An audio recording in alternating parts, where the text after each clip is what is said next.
നിർമ്മാർജ്ജനമാണ് നമ്മുടെ സംസ്ഥാനം കൈവരിച്ചിരിക്കുന്ന നേട്ടം പറയുന്നത് മന്ത്രി എം.ബി. രാജേഷാണ്. ഇതിനു മുമ്പ് ഇങ്ങനെ ഒരു നേട്ടം കൈവരിച്ചത് ചങ്കിലെ ചൈന മാത്രമാണ്. അങ്ങനെ ചങ്കിലെ ചൈന ഒരു നേട്ടം കൈവരിച്ചിട്ടുണ്ടെങ്കിൽ അതിന് പിന്നെ എന്തെങ്കിലും അജണ്ട ഉണ്ടായിരുന്നു? അല്ല, തീർച്ചയായിട്ടും ചൈന അങ്ങനെ ഒരു നേട്ടം കൈവരിച്ചിട്ടുണ്ട്. കാര്യം ഞാൻ നേട്ടം എന്നുള്ള പദപ്രയോഗം നടത്തുന്നത് കമ്മ്യൂണിസ്റ്റുകാരെ സംബന്ധിച്ച് നേട്ടമാണ്. ഒരു കമ്മ്യൂണിസ്റ്റ് ചൈന ഒരു കമ്മ്യൂണിസ്റ്റ് നേട്ടം കൈവരിച്ചു എന്ന് മാത്രം വിചാരിച്ചാൽ മതി.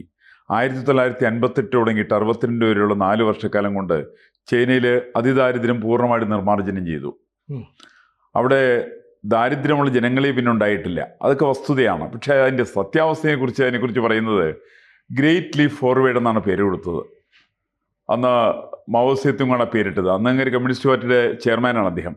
കമ്മ്യൂണിസ്റ്റ് പാർട്ടിയുടെ ചെയർമാനായിട്ടുള്ള അന്നത്തെ പ്രധാനമന്ത്രി എനിക്ക് തോന്നുന്നു ചൗവൻലായിയാണ്. അന്നത്തെ പ്രസിഡന്റിന്റെ പേര് എന്തൊരു പേരാണ് അങ്ങനെ പേര്. അങ്ങനെ ഇരിക്കുന്ന സമയത്താണത് അതിദാരിദ്ര്യ നിർമ്മാർജ്ജനം ഗ്രേറ്റ് ലീപ്പ് ഫോർവേഡ് ഉണ്ടാക്കിയത്. അതുണ്ടാക്കിയ സമയത്ത് പുള്ളി ചെയ്തത് അവിടെയുള്ള വേണ്ടത്ര ഭക്ഷ്യോൽപ്പന്നങ്ങൾ ഉണ്ടാക്കാത്തതിൻ്റെ പേരിൽ ആളുകൾക്കൊന്നും ഭക്ഷണം കൊടുക്കേണ്ടെന്ന് തീരുമാനിച്ചു. ഭക്ഷണ സംസ്കരണ കേന്ദ്രങ്ങൾ അടച്ചുപൂട്ടി.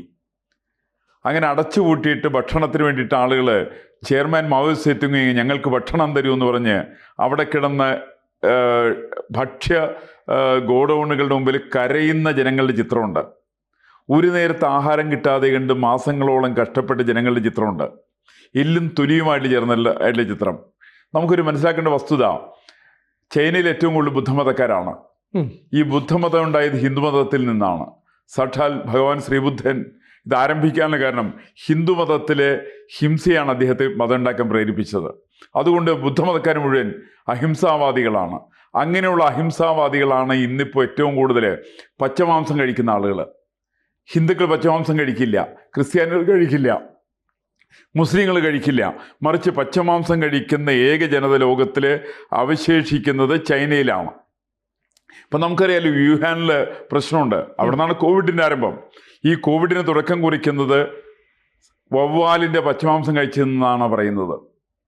അങ്ങനെ പച്ചമാംസം കഴിക്കുന്ന രീതിയിൽ ചൈനക്കാരെ വാർത്തെടുക്കുന്ന കാര്യത്തിൽ കമ്മ്യൂണിസ്റ്റ് പാർട്ടി വലിയ പങ്കാണ് വഹിച്ചിട്ടുള്ളത്. അതിൻ്റെ തുടക്കം കുറിക്കുന്നത് 1958 58 തുടങ്ങിയിട്ട് 62 വരെയുള്ള 4 വർഷക്കാലം കൊണ്ട് ചൈനയിൽ മരിച്ചവരുടെ കണക്കുകൾ പറയുന്നത് 3.5 കോടി ജനങ്ങളാണ്. 3.5 കോടി ജനങ്ങൾ. അത് പാശ്ചാത്യ രാജ്യങ്ങളുടെ കണക്ക് പ്രകാരം ഏകദേശം 5.5 കോടി വരും. അത്രയും നമുക്ക് വിശ്വസിക്കേണ്ട ആവശ്യമില്ല. ഏതാണെങ്കിലും ചൈനയുടെ മാവോ സേതുങ്ങിൻ്റെ ഭരണകാലം കൊണ്ട് 30 കൊല്ലക്കാലം കൊണ്ട് ചൈനയിൽ മരിച്ചത് മൊത്തം 6.5 കോടി ജനങ്ങളാണെങ്കിൽ അതിൽ 3.5 കോടി ജനങ്ങളും മരിച്ചത് ഈ പറയുന്ന ആർട്ടിഫിഷ്യൽ സ്റ്റാർവേഷൻ്റെ ഭാഗമായിട്ടാണ്. അപ്പോൾ ഈ ആർട്ടിഫിഷ്യൽ സ്റ്റാർവേഷൻ്റെ ഏറ്റവും രസകരമായിട്ടുള്ള അല്ലെങ്കിൽ അത്ഭുതകരമായിട്ടുള്ള വശം എന്താണെന്ന് വെച്ചിട്ടുണ്ടെങ്കിൽ അതിന് മുന്നേ ആയിട്ടുള്ള പുള്ളി അതിൻ്റെ മുന്നോടിയായിട്ടുള്ള ചില പരിശ്രമങ്ങളൊക്കെ മാവോ സേതുങ് നടത്തിയിരുന്നു. അതിൽ അദ്ദേഹം പറഞ്ഞത് ഇവിടെ ഭക്ഷ്യോൽപാദനം കുറയാനുള്ള പ്രധാനപ്പെട്ട കാര്യം വെട്ടുകിളികളാണ്. അതുകൊണ്ട് വെട്ടുകിളികളെ നിശേഷം നശിപ്പിക്കാൻ തീരുമാനിച്ചു. ലക്ഷക്കണക്കിന് വെട്ടുകിളികളെ ആ വയലേലകളിൽ നിന്ന് അതിന് വെട്ടിക്കൊന്നുള്ള പാരമ്പര്യമാണ് കമ്മ്യൂണിസ്റ്റ് പാർട്ടിക്ക്. അപ്പോൾ നമുക്ക് ചിലപ്പോൾ തോന്നാം ഈ കണ്ണൂരിലാണ് ആദ്യമായിട്ട് അവർ പാമ്പുകളെ കൊന്നതെന്നൊക്കെ നമുക്ക് തോന്നാം. അങ്ങനെയൊന്നുമല്ല. ഇതിവർ പൂർവികർ ചെയ്തതാണ്. മാർക്സിസ്റ്റ് കമ്മ്യൂണിസ്റ്റ് പാർട്ടിയുടെ പൂർവികരായിരിക്കുന്ന ആവേശം കൊള്ളുന്ന സോവിയറ്റ് റഷ്യയിൽ നിന്ന് മാവോ സേതുങ്ങിൻ്റെ ആളുകളാണ് ആദ്യമായിട്ട് ലക്ഷക്കണക്കിന് വരുന്ന വെട്ടുകിളികളെ കൊലപ്പെടുത്തി. വെട്ടുകിളികളെ മാത്രമല്ല കൊന്നത്, എല്ലാ ചെറിയ ചെറിയ ജീവികളെ അവർ കൊന്നു. എലികളെ അവർ മുച്ചൂട് നശിപ്പിച്ചു. അവസാനം എന്താ വെച്ചിട്ടുണ്ടെങ്കിൽ അതിൻ്റെ പേരിലാണ് അവർ ഈ പറയുന്ന വയലേലകളിൽ നിന്ന് വെട്ടുകിളികളുടെ സഹായം കൊണ്ടുണ്ടായിരുന്ന മറ്റ് കൃമികീടങ്ങളെ നശിപ്പിക്കുന്ന ആ സംവിധാനം ഇല്ലാണ്ടായി. അവസാനം അവർ മാവോ സേതുങ് എന്ന് പറയുന്ന അതിബുദ്ധിമാനായിട്ടുള്ള മനുഷ്യൻ ക്രൂഷ്ചേവിനോട് അപേക്ഷിച്ചതിന് ശേഷം 25 ലക്ഷം വെട്ടുകിളികളാണ് റഷ്യയിൽ നിന്ന് ഇറക്കുമതി ചെയ്തത്. ഇത് ചരിത്രത്തിൻ്റെ ഭാഗമാണത്. 25 ലക്ഷം വെട്ടുകിളികളെ അയാൾ പണം കൊടുത്ത് ഇറക്കുമതി ചെയ്തു. ഈ തരത്തിൽ പമ്പര മണ്ടത്തരങ്ങൾ കമ്മ്യൂണിസ്റ്റുകാരന് സ്വാഭാവികമായിട്ട് സംഭവിക്കാവുന്നതാണ്. അപ്പോൾ അത്തരം ഒരു ദാരിദ്ര്യത്തിൻ്റെ ഉച്ചസ്ഥായിയിലെത്തിയിട്ടുള്ള ഒരു രാജ്യത്തെയാണ് എം.ബി. രാജേഷ് പറയുന്നത് ഞങ്ങൾക്ക് മുമ്പ് ചെയ്തത് അവർ മാത്രമാണെന്നാണ് എനിക്ക് മനസ്സിലാവുന്നത്. എം.ബി. രാജേഷ് ഉദ്ദേശിക്കുന്നത് ചൈനയിൽ മാവോ സേതുങ് ചെയ്ത പോലെ തന്നെ ഇദ്ദേഹത്തിന് ചെയ്യാൻ ഉദ്ദേശമുണ്ടോ എന്നുള്ളതാണ്. ഇദ്ദേഹത്തിനും കേരളത്തിലെ ജനങ്ങൾക്ക് ഏകദേശം 4 കോടി ജനങ്ങളുണ്ട്. ഈ 4 കോടി ജനങ്ങളുടെ എത്ര കോടി ജനങ്ങളെയാണ് എം.ബി. രാജേഷും CPM-ഉം കമ്മ്യൂണിസ്റ്റ് പാർട്ടിയും ചേർന്ന് കൊലപ്പെടുത്താൻ നിശ്ചയിച്ചിരിക്കുന്നതിൽ ഇവർ വ്യക്തമാക്കേണ്ടതാണ്. ഇവരുദ്ദേശിക്കുന്ന ഈ പറയുന്ന ചൈനയുടെ പാരമ്പര്യം ശരിക്കും അത്തരത്തിലാണ്. അപ്പോൾ നമുക്ക് വേണ്ടി തോന്നാം, വേണമെങ്കിൽ കോൺഗ്രസ്സുകാരനായിട്ടുള്ള പണ്ഡിറ്റ് ജവഹർലാൽ നെഹ്റുയുടെ സന്ദർശനം നടത്തി 59-ലാണ്. അദ്ദേഹം ഇതൊന്നും പറഞ്ഞിട്ടില്ലല്ലോ എന്നാണ്. പണ്ഡിറ്റ് ജവഹർലാൽ നെഹ്റു പറഞ്ഞിട്ടില്ല, നെഹ്റു ഇതൊന്നും അറിഞ്ഞേയില്ല. അങ്ങനെ ചൈനയിൽ പോയി, അവിടെ പീക്കിങ്ങിൽ പോയി, ചൗവൻലായിയെ കണ്ടു, സമാധാന ഉടമ്പടികളിൽ ഒപ്പിച്ചു, എന്നിട്ട് തിരിച്ച് ഇന്ത്യയിൽ വന്നു, പഞ്ചശീൽ മാർഗുകൾ ഡൽഹിയിലൊക്കെ ആരംഭിച്ചു. അതിനുശേഷം ചൈനക്കാരൻ ഇന്ത്യക്ക് നല്ല അടി കൊടുത്തു 62-ല്. എന്താ കാരണം?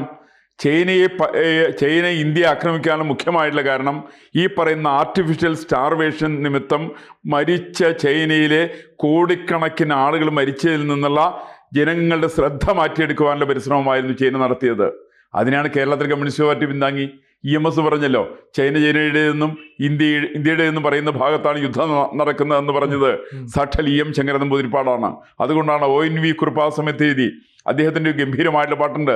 അതിൽ അദ്ദേഹം എഴുതിയിട്ടുണ്ട്, ഇവിടെ ചതിയുടെ കാഞ്ചി വലിച്ചൊരു ചൈനപ്പടയുടെ നേരെ എന്ന് പറഞ്ഞുകൊണ്ടാണ് അദ്ദേഹത്തിൻ്റെ ആ പാട്ടുകൾ വരുന്നത്. എന്ന് വെച്ചാൽ വലിയൊരു വിഭാഗം കമ്മ്യൂണിസ്റ്റ് ബുദ്ധിജീവികൾ തന്നെ ഈ പറയുന്ന ചൈനീസ് നടപടിയോട്, അവരുടെ ക്രൂരമായ നടപടികളോട് വിയോജിപ്പുള്ളവരുണ്ടായിരുന്നു. EMSനെ പോലുള്ളവർ അവരെ അനുകൂലിച്ചെങ്കിലും അങ്ങനെ അനുകൂലിച്ചവരൊക്കെ CPM ആയി, അല്ലാത്തവരൊക്കെ CPI ആയി എന്നുള്ളതാണ് പിൽക്കാലത്ത് ചരിത്രം പറയുന്നത്.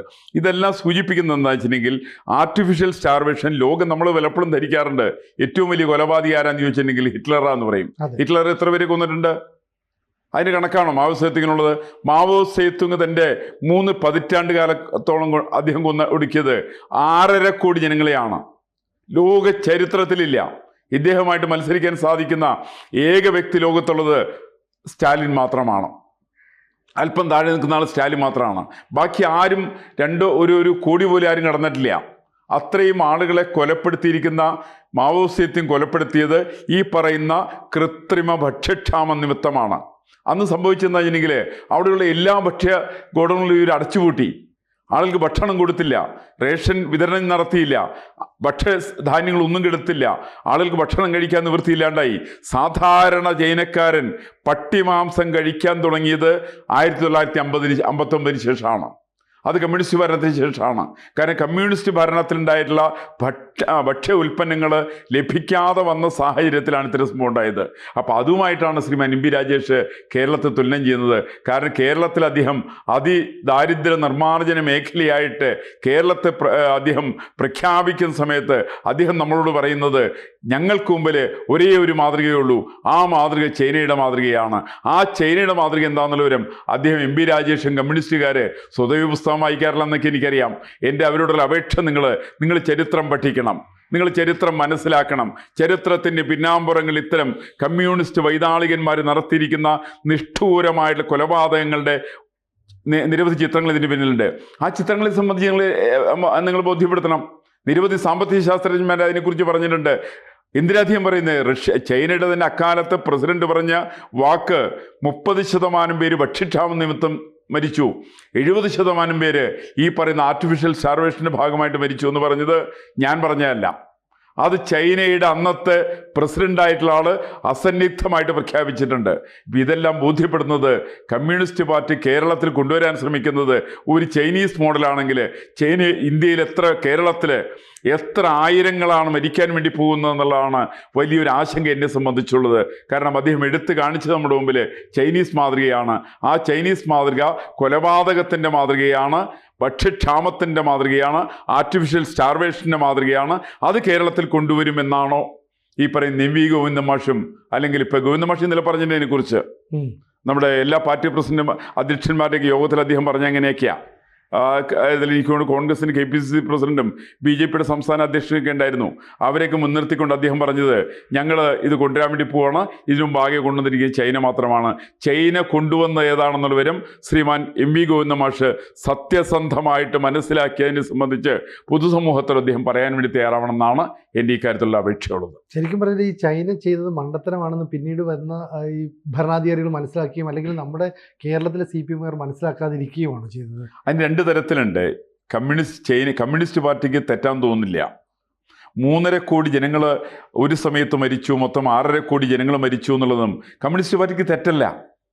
ഞാൻ വേറൊന്ന് പറയട്ടെ, സ്റ്റാലിൻ സ്വന്തമായിട്ട് ഭരണഘടന ഉണ്ടാക്കിയ ആളാണ്. 1937 തുടങ്ങി 39 വരെയുള്ള കാലത്ത് ആ ഭരണഘടന ഉണ്ടാക്കി 23 പേരംഗ കമ്മിറ്റി ഉണ്ടാക്കി, ഭരണഘടന ഉണ്ടാക്കി. ആ ഭരണഘടന സ്റ്റാലിൻ കൊണ്ട് സമർപ്പിച്ചു. പുള്ളി എന്ന് ഇനി 15 പേരെ മുകളിൽ ഷൂട്ട് ചെയ്ത് കൊന്നുകളഞ്ഞു.